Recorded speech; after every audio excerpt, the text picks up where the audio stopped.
नमस्कार दोस्तों। आज हम करवा चौथ व्रत की विधि और करवा चौथ व्रत कथा सुनेंगे। आइए शुरू करते हैं।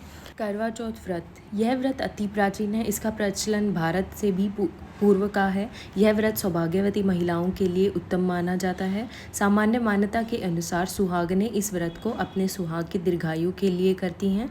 कहा जाता है कि इसे पांडवों की पत्नी द्रौपदी ने भी किया था।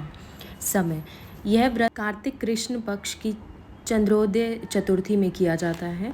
व्रत की विधि, कार्तिक मास के कृष्ण पक्ष की चतुर्थी को करवा चौथ कहते हैं। सुहागवती स्त्रियों के लिए यह बहुत ही श्रेष्ठ व्रत है। स्त्रियां इस व्रत को पति के दीर्घ जीव होने के लिए करती हैं। इस दिन सुहागिन स्त्रियां चावल पीसकर दीवार पर करवा चौथ बनाती हैं, जिसे वर कहते हैं। इस करवा चौथ में पति के अनेक रूप बनाए जाते हैं तथा सुहाग की वस्तुएं जैसे चूड़ी, बिंदी, बिछुआ, मेहंदी और महावर आदि के साथ साथ दूध देने वाली गाय, करुआ बेचने वाली कुम्हारी, महावर लगाने वाली नाइन, चूड़ी पहनाने वाली मणिहारन, 7 भाई और उनकी इकलौती बहन, सूर्य, चंद्रमा, गौरा और पार्वती आदि देवी देवताओं के भी चित्र बनाए जाते हैं। सुहागिन स्त्रियों को इस दिन निर्जल व्रत रखना चाहिए। रात्रि को जब चंद्रमा निकल आए तब उसे अर्घ देकर भोजन करना चाहिए। पीली मिट्टी की गौरा बनाकर उसकी पूजा करनी चाहिए। करवा चौथ व्रत कथा, एक साहूकार था, उसके 7 बेटे थे और एक बेटी थी। सातों भाई व बहन एक साथ बैठकर भोजन करते थे। एक दिन कार्तिक की चौथ का व्रत आया तो भाई बोला कि बहन आओ, बहन भोजन करे। बहन बोली कि आज करवा चौथ का व्रत है, चांद उगने पर ही खाऊंगी। तब भाइयों ने सोचा कि चांद उगने तक बहन भूखी रहेगी, तो एक भाई ने दिया जलाया। दूसरे भाई ने छलनी लेकर उसे ढका और नकली चांद दिखाकर बहन से कहने लगे कि चल, चांद उग गया है, अर्घ दे ले। बहन अपनी भाभीियों से कहने लगी कि चलो अर्घ दे दो। भाभियाँ बोली तुम्हारा चांद उगा होगा, हमारा चांद तो रात को उगेगा।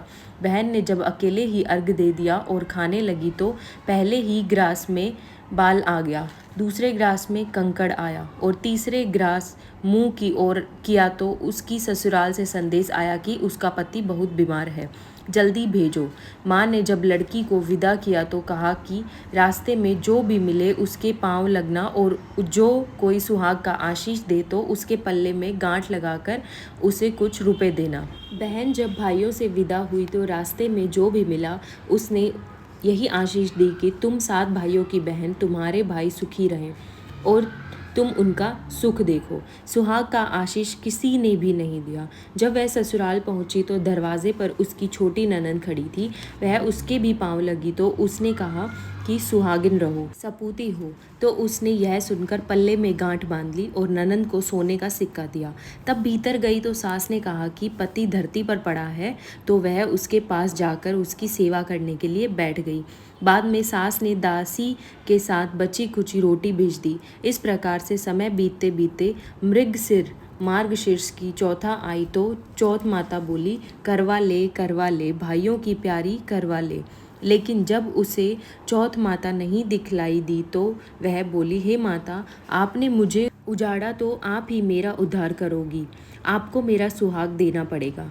तब उस चौथ माता ने बताया कि पोष की चौथ आएगी, वह मेरे से बड़ी है, उसे ही सब कहना, वही तुम्हारा सुहाग वापस देगी। पोष की चौथ आकर चली गई, माघ की चली गई, फाल्गुन की चली गई, चैत्र, वैशाख, ज्येष्ठ और आषाढ़ और श्रावण, भादों की भी सभी चौथ आई और यही कहकर चली गई कि आगे वाली को कहना। असोज की चौथ आई तो उसने बताया कि तुम पर कार्तिक की चौथ नाराज है, उसी ने तुम्हारा सुहाग लिया है, वही वापस कर सकती है, वहीं आएगी तो पाँव पकड़कर विनती करना। यह बताकर वह भी चली गई।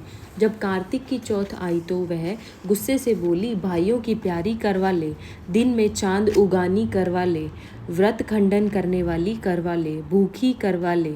तो यह सुनकर वह चौथ माता को देखकर उसके पांव पकड़कर गिड़गिड़ाने लगी। हे चौथ माता, मेरा सुहाग तुम्हारे हाथों में है, आप ही मुझे सुहागिन करें। तो माता बोली पापिन, हत्यारिन, मेरे पांव पकड़कर क्यों बैठ गई। तब वह बोली कि जो मुझसे भूल हुई है उसे क्षमा कर दो, अब भूल नहीं करूँगी। तो चौथ माता ने प्रसन्न होकर आँखों में काजल, नाखूनों में से मेहंदी और टीके में से रोली लेकर छोटी उंगली से उसके आदमी पर छींटा दिया तो वह उठकर बैठ गया और बोला कि आज मैं बहुत सोया। वह बोली, क्या सोए, मुझे तो 12 महीने हो गए, तब जाकर चौथ माता ने मेरा सुहाग लुटाया। तब उसने कहा कि जल्दी से माता का पूजन करो। जब चौथ की कहानी सुनी, करवा का पूजन किया तो प्रसाद खाकर दोनों पति पत्नी चौपड़ खेलने बैठ गए। नीचे से दासी आई, उसने उन दोनों को चौपड़ पासे से खेलते देखा तो उसने सासू जी को जाकर बताया। तब से सारे गांव में यह बात प्रसिद्ध हो गई कि सब स्त्रियां चौथ का व्रत करें तो सुहाग अटल रहेगा। जिस तरह से साहूकार की बेटी का सुहाग दिया है, उसी तरह से चौथ माता सबको सुहागिन रखे। यही करवा चौथ के उपवास की सनातन महिमा है।